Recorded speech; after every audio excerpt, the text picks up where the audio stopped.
Sweating like a whore in church. This is Lone Star Drift. I am Aaron. This is Michael Van Shellenbeck. He is our resident BMW driver with way too much horsepower, and I am having him here today to tell us about BMWs and too much horsepower. We're going to ask him some questions like motorsports related BMW, tech, junk, which, I don't know, you could probably look that up online. We're going to tell you about forum stuff that you could research on your own, but you're not going to because you don't care and no one goes to forums anymore and Facebook isn't searchable. So he's going to tell us all about the limitations of the BMW motors for drifting, how much horsepower you can make, how reliable or not reliable his has been, junk like that.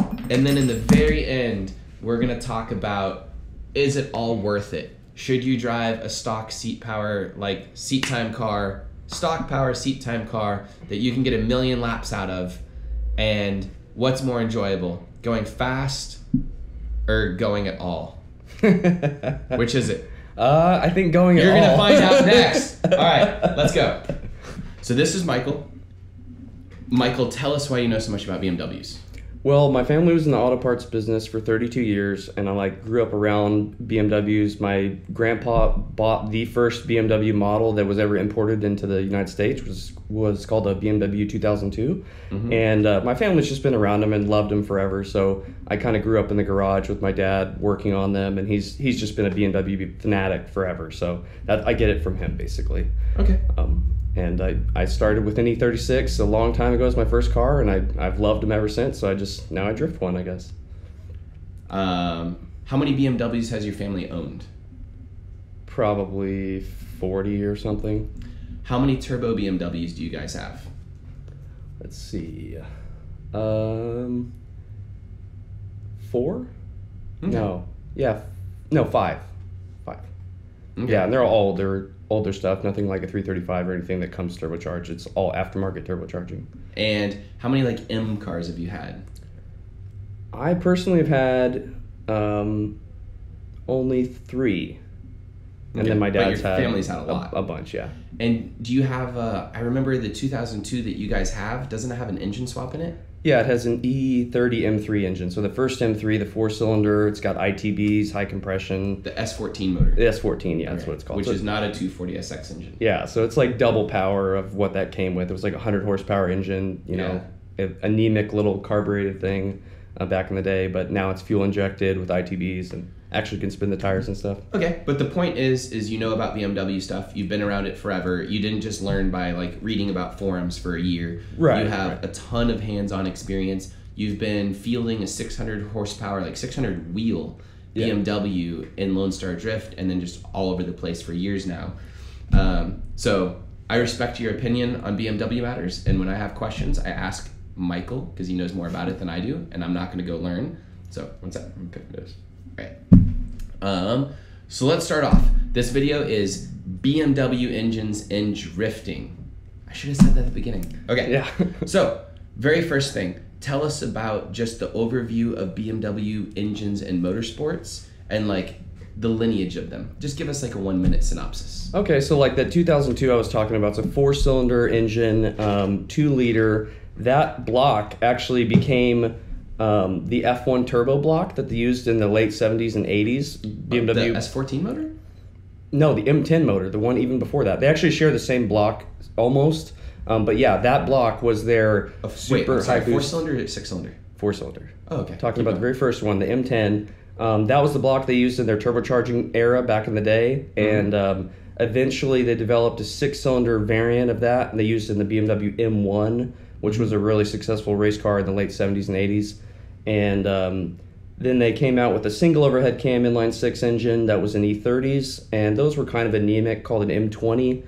And those are all right. You can make a decent power with them, but they're nothing to write home about. The later variant after that was the M50, M52, S50, S52 family. That came out in the early 90s, and that's what I currently run. Stellar head cam, Vanos, you know, and a good engine. Yeah. Okay, sorry, keep going. So yeah, they came out with the double overhead cam Vanos engine, the M50, M52, S50, S52, and the E36. And then they went to the S54 and the E46 M3, which was like a totally new redesign, much better engine. And that kind of brings us to current relevant engines that are in drifting. There's not really much newer than the S54 these days, just because they're not attainable necessarily. There is the N54 out of a 335, and those are pretty cheap these days. You can buy a 335 for cheap. But those are pretty much the only relevant engines for drifting currently, or at least in like the grassroots world, or maybe outside of something really expensive. Okay. And that's pretty much it. I mean, they're basically, all the M engines are developed for race programs, so they just make enough. Like the E30 M3 was developed as a race car. They made the engine, and they made enough of them so that they could make it a street car, because it ran in a class where you had to produce a certain production number. I thought the M motors were the non-race car motors, and the S motors were the race car motors. So yeah, the nomenclature is weird. Like an M50 is not an M motor; it's a 325 engine. But an S50 is an M motor. Oh, that's confusing. Right. So an M3 has either an S50 or an S52. Like your M3 is a 97. So it's an S52. Okay, yeah. And you hear M50 and think it's an M, but it's not. Okay. I'll try to not forget that. Okay. It's backwards. I wrote a little list of things here to cheat, by the way. So next thing is various usable BMWs engines for motorsport stuff. So like for drifting, there's only a few motors that we're really going to be interested in. We're not going to be interested in any of the E30 stuff. The E30 stuff kind of sucks, and even their M version of it, which is the S14, which is confusing sounding, still kind of sucks for drifting. So, and it would be too expensive. It was just various reasons. None of the E30 stuff works. Right. The M5 stuff from like the E34 era is all too big and heavy and too tall. So all that inline stuff is out. The M5 motor really doesn't make much power. It's not that interesting as a V8 or anything, so all the M5 V8 stuff is out. Yeah. The V10 stuff for the M5 is kind of still out because it's so big. And like, do you agree with that? Yeah, absolutely. So that means we're really just interested in the inline 6 stuff from the E36 and E46 era for both the normal, like, non-SM stuff, which is the M3 and all that stuff. Right. Or the regular stuff. So those are pretty much the only relevant ones. The E30 stuff's just too anemic. The other stuff's either cost prohibitive or too heavy or whatever. So basically those are the ones to go for. So we have the inline 6 families from the E36 and E46. That's the only relevant stuff really to drifters. Yeah. And most motorsport stuff where you really want a lot of power, not from like some type of class racing thing. So let's talk about the differences between all those motors. So like the E36 and E46 has a ton of different motors in it, from the 325, 328, 330, and then the M series. What are the big differences between those? So the M50 came out of a 325, the M52 is 328, and then the M3 and 95 was an S50, and then 96 to 99 was an S52. But they're all very, very similar. All the cranks are interchangeable. All the blocks are basically the same. They just have different bore, and then the cranks have a little bit different stroke.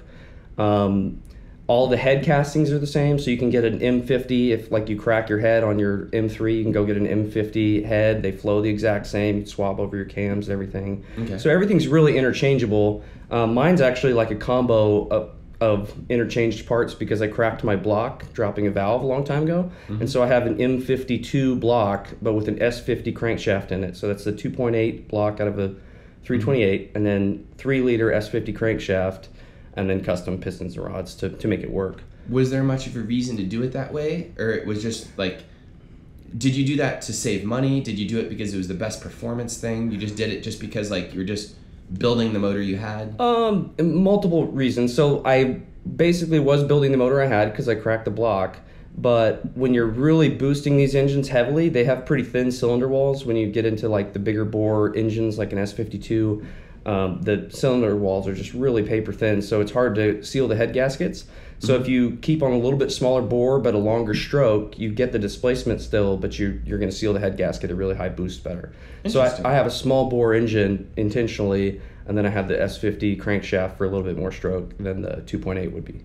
Okay. All right. And Are there any big differences naturally aspirated between those motors? Like, are they all going to make within 10 to 20 horsepower with each other, like of each other? Is it just the cams that are the big decider for like the M3? Basically, is there any point to like drifting an E36 M3 versus like a 325? Yes, there is, but it's not related to the engine, basically, because they're all kind of anemic when they're naturally aspirated. I mean, you can make an M3 work. They'll make about 200 to 210 wheel, and with gearing and stuff, those can be driftable. But like an M50 is only going to make 150 wheel or 155 wheel. An M52 maybe 170 wheel, and then the M3s are 30 or 40 beyond that. But if you just swap in M3 cams into one of the other ones, you'll pick up 20 or 32. So there's not really a huge difference. I would say the main thing is the torque you'll feel with an S52 is a lot higher than an M50. Okay. But peak numbers are not going to be that much different. Okay. You're insulting my M3. This conversation's over. No. So what are the limits of these motors, basically? Are you going to make... Because you obviously have one that's like 600 wheel. Yeah. Can you just... I don't know. Tell me. So like on pretty much all of them, they're all cast iron blocks, so they have good strong blocks. The only thing you really need to do is they're 10.5 to 1 compression stock, so you can't take very much boost with that much compression. You have to keep the boost low or run like some really good fuel like E85. So people run a spacer head gasket, like a thicker one, to drop the compression, and then they just put ARP head studs on them. And basically all of them can make right around 500 wheel torque before they'll bend the rods. That's on M50, M52, S50, S52, all of them. So it doesn't really matter unless you want to go beyond that. You know, you don't really have to think about it too much. Just grab any one that you think's somewhat healthy, compression test it, and then throw a head gasket and studs on it, and you know, have fun. That'll last a very, very long time. Okay. So the limits of the motors are pretty darn high if you can make 500 wheel on one without too much of a problem. Yeah, you can make 500 wheel on one fairly easily. Just slap on a turbo kit. I mean, Chelsea did it for years. He won XDC multiple years with the same 230,000 mile stock S50. So it definitely can be done. And there's really no point in building it unless you plan on keeping it for a really long time or your project snowballed into it like mine did. Yeah. What are the limits of RPM on those motors? And like, is the oiling system good? And then like the ultimate horsepower numbers you can get. So RPM limits, these engines, especially the S50 and S52 crankshaft, have a harmonic problem. They hit their second harmonic at about 7,400 RPM. So if you stay at 7,400, it'll try to shake itself to death. If you keep it below that, like I have my limiter set at 7,000 because it still overshoots sometimes, just stay below that and you never have any issues. If you blow through the harmonic and rev it really fast, like in a drag application, it's not going to be as much of an issue, but it'll still break an oil pump just above 8,000. So these things really just don't like to rev that much. They don't make that much power up there anyway, unless you have like some insane cams and it's a drag setup. So I would say, you know, if you're trying to make more than about 800 to 900 wheel, then I would switch engines. It can be done. People have made 1,100 on these series E36 engines. We're talking about drifting, though. Yeah, but drifting, fully built, I wouldn't go above like 800 or so. I mean, it's still wild. It's still wild, yeah, but like Chelsea was having issues with cylinder pressure and stuff when he started going above 850 wheel torque or something on his. So that's the RPM limits. You basically need to stay under or stay away from 7,400 RPMs. The shorter stroke crankshafts, like in the M50 and M52, don't have as much of an issue. So you can rev those, like guys in Europe rev to 8,000 pretty regular on the 2.8 cranks. I'm just not ballsy enough to do that, I guess, because I want my car to be reliable. And RPM is so much harder on it than adding a little bit more boost. Yeah. Regarding the oiling, they all have rear sump oil pans, so the pickup's at the back. So that means they only starve under braking, which is an issue on road courses, but with drifting, you're on throttle, all the oil's like sloshed to the back anyway, so you really don't have as much of an issue. It's not like you have to put an AccuSump on it or anything. Do you run an AccuSump? No, I don't. I have an upgraded oiling system where it's a dual pickup. So on the Euro E36 M3s, they had a front and rear sump. And basically it can draw from anywhere in the pan. Just a much better design like an S54 would be. And I did that just to solve any kind of oil pressure drop on my data logs. Okay. Did you already tell us about your motor? Briefly. I mean, I can give you the rundown on it real quick. It's just an M52 block. It's got an S50 3-liter crankshaft, Eagle connecting rods, custom Wiseco pistons that are only 8.5 compression. So I just run a lot of boost to make the power. And then I have SuperTech valve train in it. So I've got valves, valve springs and retainers, and then stock cams, stock S50 cams. And how long has that motor been together in your car? I built the engine in 2009, and it's probably has like 60,000 street miles, like track events, drag events. It's been over 500 wheel horsepower the whole time. I mean, it's been up to 650-ish. I did pull it apart 2 times. And one time was in 2013 because I didn't weld my oil pump nut. That's a mandatory thing you got to do in these cars. If you're going to drift one especially, because you're going to be on the limiter, even if you stay away from that harmonic, that oil pump nut will try to back off on the gear. So you need to weld the nut to the gear itself, not to the shaft, because you could actually break the shaft if you get too much heat in it. You want to just weld the nut to the gear on the outside. I didn't do that when we first put together the engine in 2009. I just had like peened it on there with a little, just to damage it basically so it wouldn't back off. But enough limiter. Back then I was running like a 7280 limiter, and it would hit in that 7400 range a lot. And eventually I think somebody spun in front of me and I hit him, and then I lost oil pressure right then, and like it jarred it off enough. It was already on its last leg. And once the nut actually got loose but didn't come all the way off, so then the gear wiggled on the oil pump splines, like on the shaft, ate them away, and eventually the gear was just free spinning. So the gear didn't come off, but it just stopped making oil pressure. So that damaged the bearings. I had to pull it apart, put bearings back in it, and obviously put another oil pump in it. But I reused the same pistons, I reused the same rods, same crank, everything else is the same. And that's pretty much the only time it's been apart. I put it back together then, and then when I actually upgraded to that dual oil pickup setup from the Euro M3, unfortunately the oil pump I got for that had the engine it came off of had a bearing failure, and the oil pressure relief valve where the spring is, there was a whole bunch of bearing material and stuff in there. So I cleaned out the pan and pump and everything really thoroughly to put it on my engine to upgrade my oiling, and just missed that. So the first time it hit full oil pressure, it just blew all that crap into the engine, and then I had to pull it back apart because that damaged the new bearings. So I just put bearings in it again, and then that's it. And it's been great since. That was 2 years ago, I think, when I changed the oil setup. Okay. So what is better, an S54 or your built motor? My built motor is stronger than an S54 right now, but a built S54 is significantly better than mine. They just have a better crank damper attachment on the front, like a better method of doing so you can rev higher. They rev to 8,000 RPM stock. They've got much better head flow. They have dual vanos, so if you retain an ECU like the stock one that can control that, you can advance or retard both the intake and exhaust cams. That gives you just a really amazing power band, especially turbocharged. So I think it's a better engine for sure. Would you rather have the S54 or your motor? I would rather have an S54. I just happened to have mine because I had a 95 M3 back in 2009. That was my street car, and like I said, I dropped that valve, cracked the block, and it just turned it into a whole street car build and then drift car build later. So. And just to be clear, the S54 is the E46 M3 motor. Correct. Okay, cool. All right. What transmissions do you use? So is there a difference between all the transmissions? Explain.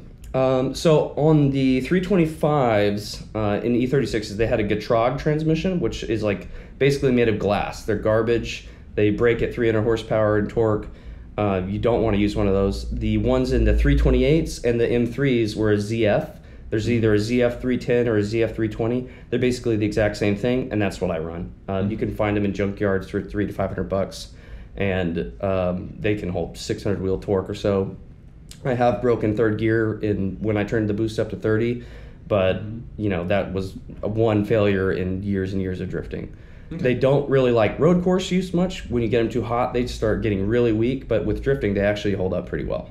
Okay. There's a couple guys in Pro 2, or at least one guy I know that's still running that same transmission. Louis Lazardi has a stock CF in his still. So. And is there any reason to use like the fancy 6-speed Getrag one, or do you just go straight to a dog box at that point? Well, so I actually did put a Getrag 6-speed from like an E46 M3 or a Euro E36 M3 into mine, but I missed third gear one time and I shattered the third gear synchro, in one event. So like the first event I put it in, I was like, oh, I have this I thought they were amazing. indestructible. So the gears are indestructible, but if you not miss the shift synchros. one, yeah. So the Gatrog 6 speeds, the synchros are brass, and in the ZFs they're steel. So you can really rail the shifter in a ZF, and it's not going to damage the synchros necessarily. You might just break a gear or a bearing support or something. With the six speed in the Gatrog, they have extremely strong gears. They'll take 1,000+ horsepower, no problem. But if you miss shift one, you're gonna have a bad time, and you just lost like $2,000. I did not know that. All right, how about the ECUs? Should a person do an OBD1 or an OBD2 setup on these cars? OBD2, 100%. And So that's do you convert an OBD1 car over to OBD2? Do you yes. just- I actually did that on my car. My Okay, car is wow. OBD2. So I was originally a 95 M3, so it had an OBD1 ECU, which just has a chip, like an old school, just a chip. But basically, to change the tune, you have to remove the chip, burn another one, and then put it back on there.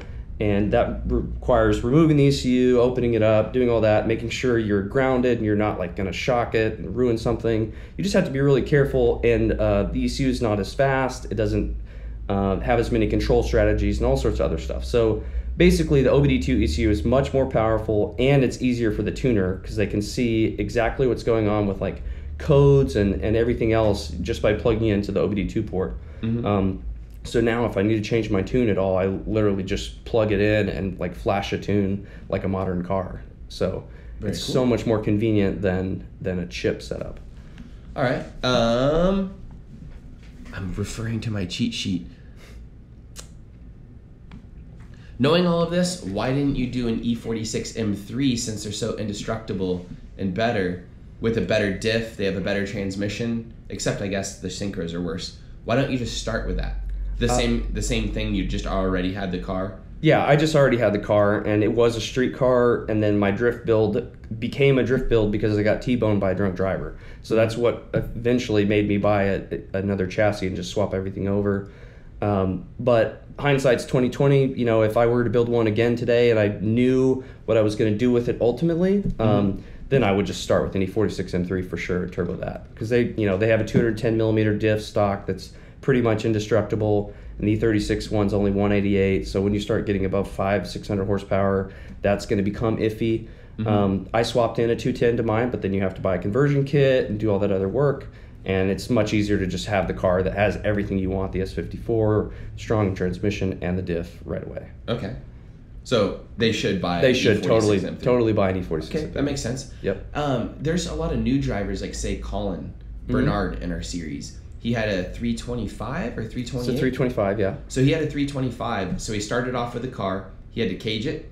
They had to put a different inline 6. What did they put in there? I think they put an S52 in it. Okay. Yeah. So they put an S52 in it. They had a different transmission in it, which eventually had to get swapped to another transmission. They eventually turboed that motor, and they put another motor in that car, correct? Yep. So that car had the 325 motor, and then an S52 motor, and then a built motor for boost, correct? Yep. It had multiple transmissions. What diff does it have? Do they have to swap diffs? I think they did. I think they just have an M3 diff in it, just a 188, so they haven't broken it. But it didn't come with a limited slip from the factory, correct? So they had to swap something in. Yeah, So they most had likely. do they have to swap axles too because the 325 axles are smaller? So the 325 and 328 axles are smaller than the M3 axles, Okay. and So they had to swap up. I don't know if they've even done that. I'm not exactly sure what axles he's on. But he probably needs to upgrade them. Yeah. Okay. M3s are definitely better. So it would cost far more to buy a 325 like E36 BMW to go the Pro-Am route than it would be to buy an E46 M3 and turbo that. Yeah. Okay. I agree. Just clear. Yeah. So I know everybody starts off with an inexpensive car and then they move up, but Right. just to be clear, it would be cheaper ultimately to buy the correct chassis to start with, even though the chassis, what does an E46 M3 that you're going to build cost? Like $6,000 to $7,000? Something like that. Yeah. If you can find a steal on a high mileage one, but they last forever, so you don't really have to worry about the mileage too much. Okay, cool.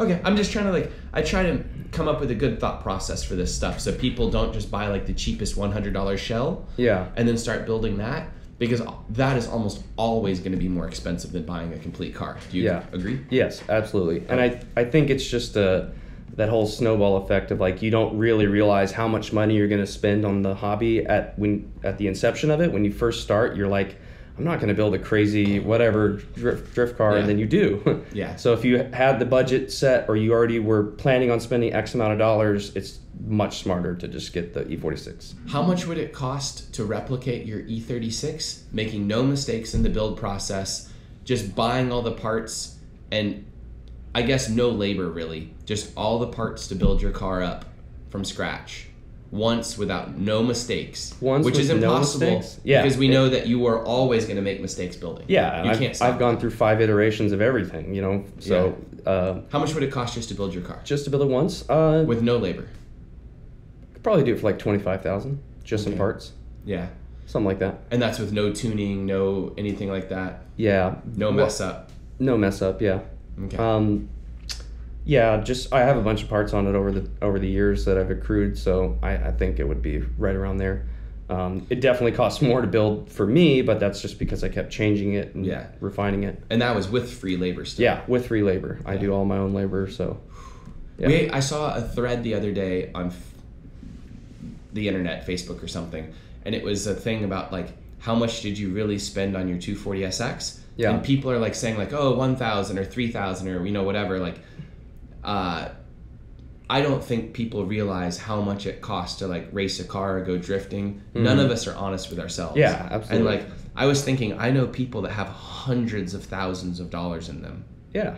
And then I know people that like, they race cars, like we were talking about it earlier, people that go like real cup racing and stuff, and they'll have a Boxster, and it will have a $40,000 ECU setup in it with wiring and everything. Yep. And it makes the same amount of power as like literally a stock one. Mm-hmm. So like you have a stock Boxster that sells, on Craigslist for 15 grand or something, that literally cost hundreds of thousands of dollars to run in a series. Exactly. You're just like, oh my god. Throw the Motec in there and all your running expenses and everything, and it gets really ridiculous. Yeah. I'm going to actually make one of these videos with Patrick soon. Patrick has been working on a Grand Am team, and people arrive and drive and fly in to drive basically stock Miatas. Like it's a caged Miata, but it's nothing crazy. Yeah. It's not, doesn't make big power, doesn't have a built motor, nothing. Arrive and drive is 20 grand a weekend to drive a Miata like in a Cup series. Wow. Yeah, you're just but I mean, like if you have 5 mechanics working on the car, they transport it across the United States. Entry fees to each event is probably $2,000 or something. Yeah. You know what I mean? Like, it's just wildly expensive for everything. The car isn't even the expensive part. It's the transport. It's having 5 mechanics that have race suits on, that are paid to be there for you, that are gassing up the things with, how much is real race gas? $15+ a gallon. Yeah, like that's not E85 numbers. It's just, you're just like, oh my god, real race numbers. Okay, getting back on topic. Do you think the chassis is a better chassis than the S chassis for drifting? I personally like the E36 more. I do think it's better, but every S chassis I've driven has been much easier to drive than my car. Yeah. And I think that's just because they self-steer better. Maybe it's the steering setup or whatever, but I feel like I can throttle steer an S chassis fairly easily. Mm-hmm. And with mine, you always have to lead the steering. You always have to tell it where to go, and rather than just kind of letting the wheels slip through your hands a little bit. Is it better than a Corvette? Don't know. I've never drifted a Corvette, but we can find out. I don't think we'll ever find out. Unless I get to drive your car and you drive my car. Let's do it. We can swap. That might be a thing. Let's do it. Yeah, absolutely. We should do that at Harris Hill. Ooh. Now we're both interested in this. Now I don't know. We're actually interested. All right. I'm going to have to paint the Corvette red to do that. All right. Would you rather have a JZ in your car than the BMW engine? I don't think so. I really like JZs, and I would like to have something JZ powered, but they're about 130 pounds heavier, and I don't have any reason to swap it at the time. I mean, my engine's already fully built, and I don't need any more power necessarily. I could turn it up from here and make like 700 wheel or something, but I just don't need more power. I'm already going through so many tires. I wish I could turn down the power, actually. Need to try to put smaller springs in my wastegates. I feel like you have the ability to make less power. Maybe. The way my manifold is designed, like I have 15-pound wastegates, and it hits 25 pounds on them. So it's just because like the wastegate angle comes out at a 90, and the air doesn't want to make a 90. It wants to go straight to the turbo wheel. So yeah, I just need to maybe get bigger wastegates or something. I don't know. Okay. Oh, so you don't want a JZ. Mention, how much more does a JZ weigh, by the way? It's about 130 pounds more for the block, or for the long block, essentially. No transmission. Okay, so the JZ has a lot more steel in it. Yeah, it's a stiffer block for sure. And yours is an iron block, right? It is an iron block, aluminum head, yep. Okay. All right.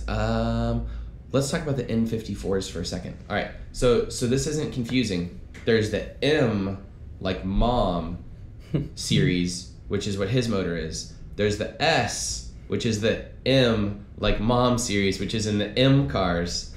And now there's the N, is a Nancy series. Oh wait, I have to do that backwards for the audience. N. So there's the N for Nancy. So that's the N54 motor and the N55 motor out of the 335s. Mm-hmm. Are they good motors? They are. They're very good. People have made like over 700 wheel on them already, completely unopened. Mm-hmm. The only issues with those is they have oil temperature problems, so they'll go into limp mode. They just really cook the oil, so you have to run like a big oil cooler, especially if you're going to drift one. Absolutely. I didn't know that, and I tried, and it went into limp mode constantly. Yeah, and it just kills all your power. Yeah. It used to happen on the road course. I'd see guys go into limp mode all the time when the 335s first came out.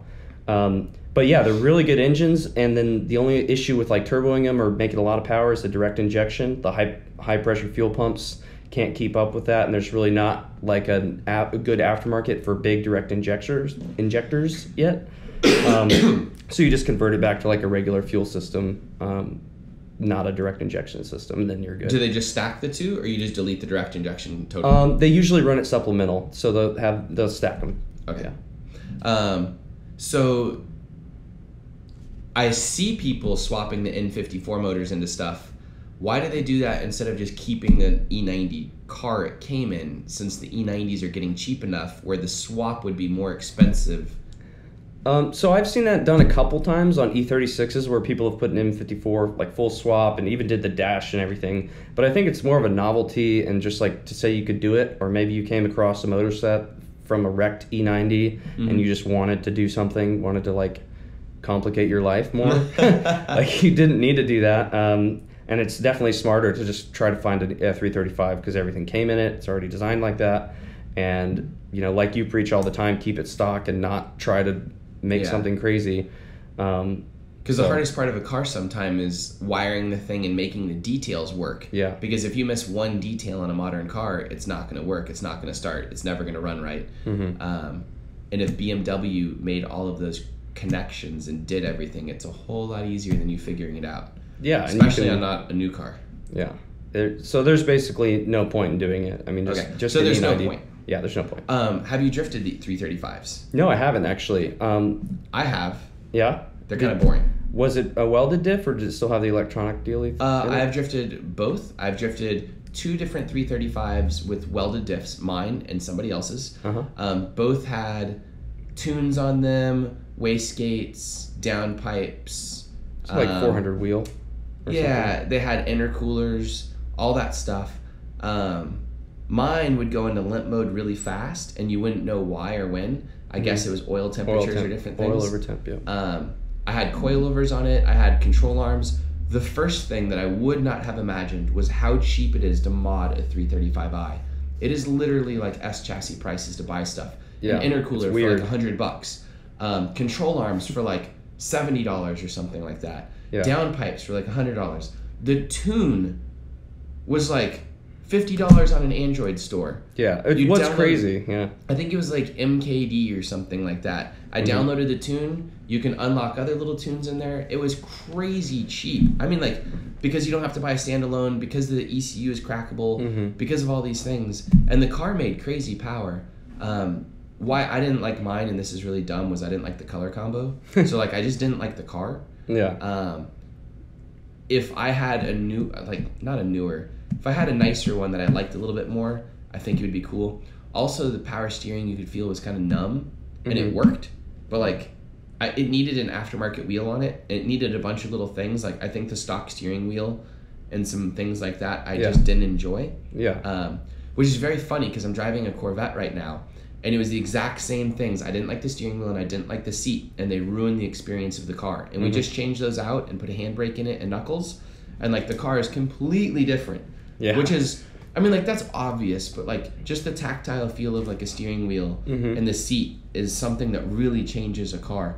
Yeah. So if I would have done that in the 335, I might have been a little bit more patient with it. You might have kept it. Yeah, but I must say the 335, we beat the crap out of that thing. And it never broke. It just went into limp mode all the time. You turn it back off and turn it back on, and it'd be fine again. Yeah. But it was also very fast. Yeah. I put an E85 tune on it and everything, and it probably made, like, what, 430 wheel or something like that? Yeah, at least. Light bolt-ons, I mean, they'll make 400 to 500. Like, it's pretty ridiculous. It was fast. Yeah. Okay, so we cracked that. Is the S55 motor, which is the new M3 motor and M4 motor, on your horizon? Is that something you want to put in your car? Or is that just nothing? It'd be awesome, but it's so brand new, it's going to be cost prohibitive. I can't afford one of those, and there's really no point in getting one yet. But they are amazing. They've already made over 800 wheel on one, completely unopened.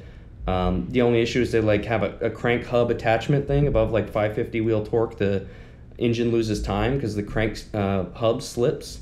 And so there's like a company that makes a keyway for one, and that prevents it from happening. But that's the only issue I'm aware of on those things. Otherwise, they're pretty awesome. Also, is there any point anyways, like, your car is pretty amazing. Do you want anything newer? Like, you don't need a bigger power band. Your car comes on, like, in the mid 3,000 range, it looks like, and starts making very usable power. Yeah. It's full party mode by $4,000. Yeah. It pulls a 7. So you have a huge power band. The car works really well. Yeah, I mean, I don't necessarily want to step into anything newer. I mean, if an opportunity arose, like, that was a good deal or something, then I might. But I honestly love driving my car. After driving it for so many years and like ironing out the various things with it, it just works. I mean, I've never broken an axle. I've never broken a diff. I've never broken a drive shaft. Never broken a clutch. Like, wow. Yeah, I've had the same clutch in the car for like 4 years. Did you have to swap it from 4-lug to 5-lug? Nope. Wow. Nope. You have the stock brakes on it? Stock brakes on it, yep. I have a dual caliper set up in the back, but it's stock M brakes otherwise. Yeah. And yeah, I mean, it just works. So why change it? You know, if it ain't broke, don't fix it, or whatever the saying is. Yeah. Okay. So then maybe it doesn't even matter that they make any S54 motors that are better or anything else. You have everything you need already, and that's that. Well, yeah, maybe so. I mean, if I have some catastrophic engine failure in the future, knock on wood, I hope I don't, but maybe at that point I would switch to an E46 M3, or something else happened. Maybe if I crashed the car really bad or something. That could take you down for a while trying to put that thing in, though, whereas you could put another M52 in there really exactly. fast. I actually have 3 spare M50s, so I could build another one, swap my head onto it if I blow up the bottom end of this one or something. But I don't think that's going to happen. I think it's just lives a happy life. I'd change the oil and filter and let her eat. Why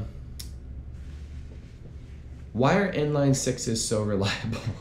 Why? I wrote this down. We don't really have to talk about this much, but man, as someone that like dealt with SRs for a long time, or even LSs at our events have not been very reliable a lot of the time. A lot of guys have blown a lot of V8s at our events. I would say the average person that comes out drifting at a drift event, like in the US, that has an LS, probably goes through at least one before they figure out what's wrong with it, or like, you know, before they really get the thing reliable. I know a lot of guys in our series, some of them like Lane have been through 3 or 4 motors. Yeah. And then even the guys that really got it right and have had a LS running for, you know, like 4 or 5 years, they still lost one immediately in the beginning, whether it was a junkyard motor, whether they were bad at cars in the beginning, whatever it was. Whereas the inline 6 guys, they just seem to like work. Yeah. Like, you have to really try and like be mean to a JZ and like dump the oil out and drive it without oil to kill it. If you keep oil in it, I mean, it's just going to last. I don't know exactly why. I mean, with the JZ and the BMW engine, we don't have rocker arms to fail or spit out on the limiter or whatever, so none of that ever happens. And with the LS guys, they have oil starvation issues a lot. So as long as you have an AccuSump on a JZ or on a BMW, and if you don't want to upgrade your oiling setup to the dual like I did, they just work, I guess. I don't really know how to explain it. Like, they're just engineered well. Yeah. All right. Just good engines. What was I? Do we have anything else to talk about, or is that it? Are you like excited about driving a newer chassis like a BMW ever?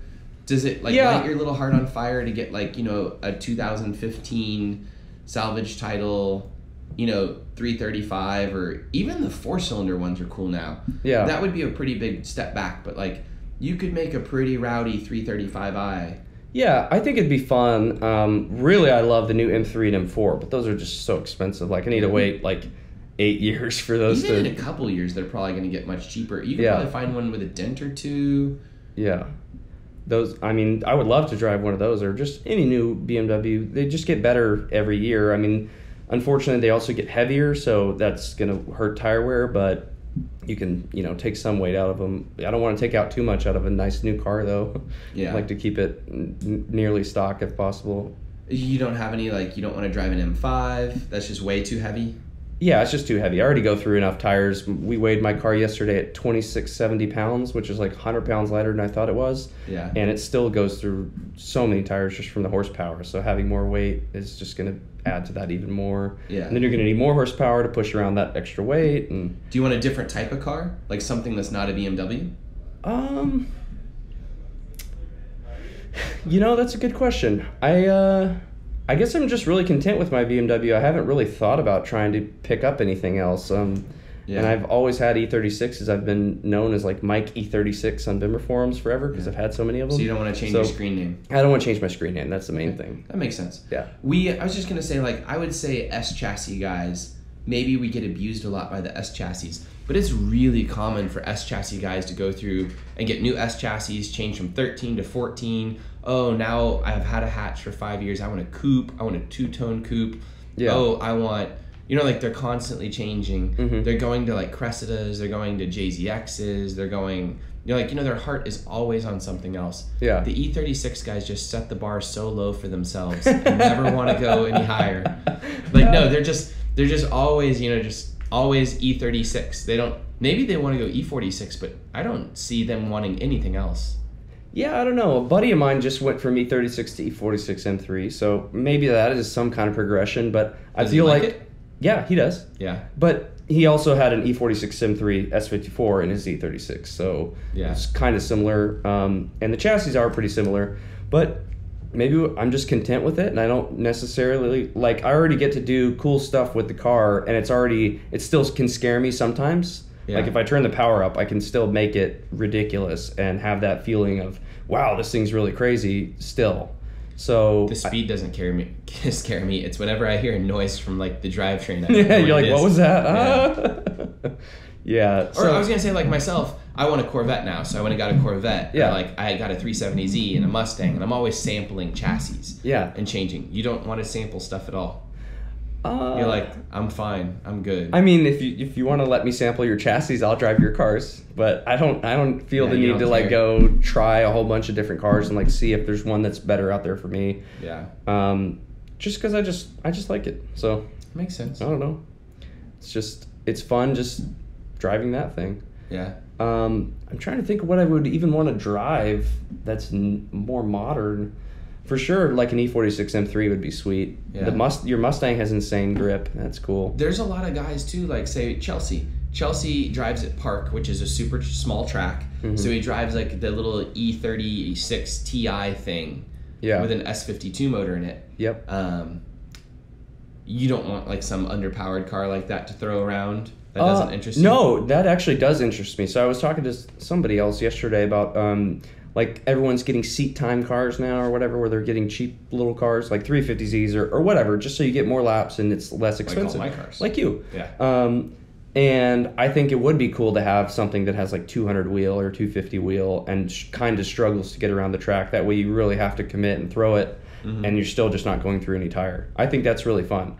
I drifted a 150 wheel E36 in Germany as a rental, and that was extremely fun. Drove all day on a semi-wet track on one pair of tires. Yeah. And it was just awesome. I went through 2 tanks of fuel, one pair of tires. So maybe this entire time I wasn't asking the correct questions. Uh-huh. We were asking about how to make huge horsepower and things like that. Or maybe that's not the question we should have been asking. We should have been asking, do you want to drive more, and how do you get to that? Do you want to drive more or drive less? Yeah. So if we put an E46 S54 motor that was built in your car, you would actually drive less. Because it would likely make more horsepower and kill more tires. So yeah. But if we took away horsepower and made your car even simpler, you could drive more. but you also wouldn't light everyone's little heart on fire with like 135 mile an hour entries and stuff. True.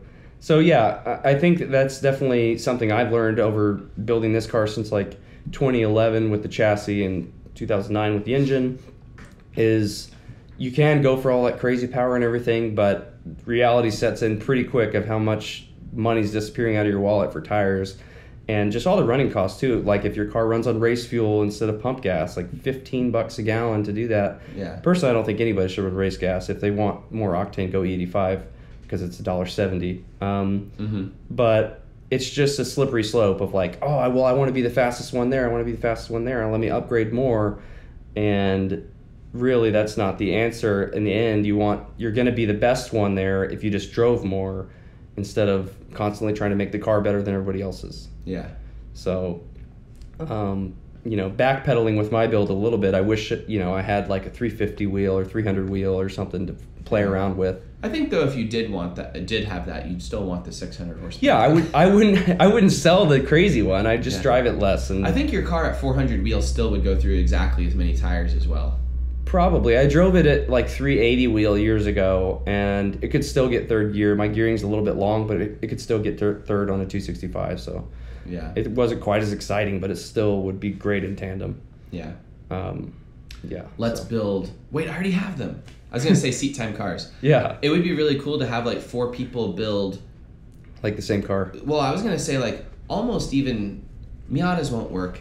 But like say it was like a E36 and everybody had the exact same E36 and you could stack them on one big trailer and then like take them places and go play. That would be really cool. Super cool. But like you can do that with like Pro-Am cars because 3 of the cars would be broken all the time and 1 would run. You know what I mean? Like they take too much seat time. It would be really cool if you could like go around the world and do fun stuff like that. But it seems like in tandem to me, it's so much more fun when everybody's pretty evenly matched. Yeah, absolutely. Like if you have one car that's way slower, one car that's way faster, that's just not like we're not racing. We're trying to have close tandem. So if everybody's on the same tire and we have similar-ish builds, that sounds really fun. I agree. Okay, thank you very much for this chat. It's probably gone on long enough. Welcome. You need to get on the road. It's been tech day here yesterday, so we were measuring cars and doing all that stuff, and Michael came down. His car looks amazing now. It's red. Thanks. I like it a lot. Okay, bye. Bye. Okay, one more thing. Cut.